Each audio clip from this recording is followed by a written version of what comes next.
Nous accueillons Aurore Amodru d'Amodru Énergie. Alors Aurore, cette entreprise est toute neuve. Parlez-nous un petit peu de sa création. Comment ça s'est déroulé? Alors donc la création date de ce début d'année. Donc on a en fait une entreprise familiale, Amodru SA, qui fait des installations électriques.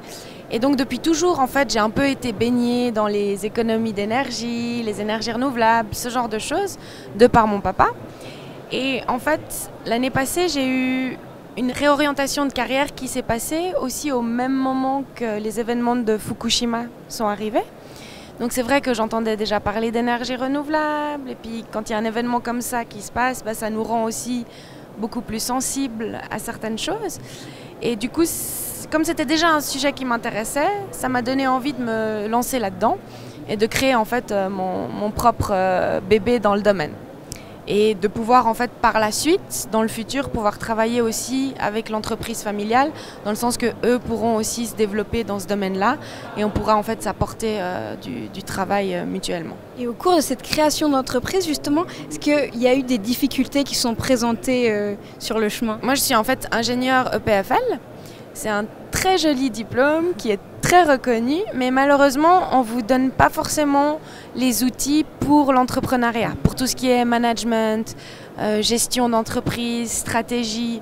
Ce genre de choses, c'est quand même plus difficile et on se rend compte que quand on veut se lancer en fait dans le domaine, on n'a même jamais vu un bilan financier de notre vie en fait. Donc c'est là en fait qu'est intervenu Genilem.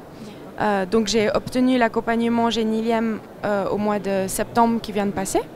Et en fait, l'idée, c'est que Genilem puisse justement m'apporter tous ces outils que je n'ai pas acquis durant mes études. Donc au niveau même du marketing, de la comptabilité, de la gestion, de la stratégie. Donc c'est vraiment tout des choses qui m'ont posé problème et qui vont me poser problème. À l'avenir, comment vous voyez votre entreprise? Elle va s'agrandir, accueillir des collaborateurs? Parce que pour le moment, vous êtes directrice, fondatrice et seule employée. Hein? Effectivement, aujourd'hui, je suis seule et je fais la partie ingénierie moi-même, tout ce qui est conseil, études, dimensionnement. Et je m'occupe aussi de tout ce qui est administration, marketing et commercial.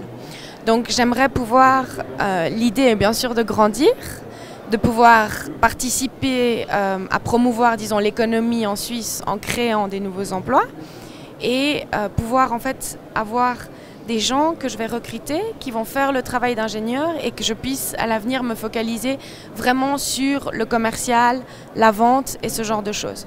Donc normalement, si tout se passe bien, en 2013, j'aimerais déjà pouvoir engager un ingénieur et petit à petit grandir au fur et à mesure que les mandats vont rentrer et que je pourrais me le permettre. Aurore Amodru, merci beaucoup.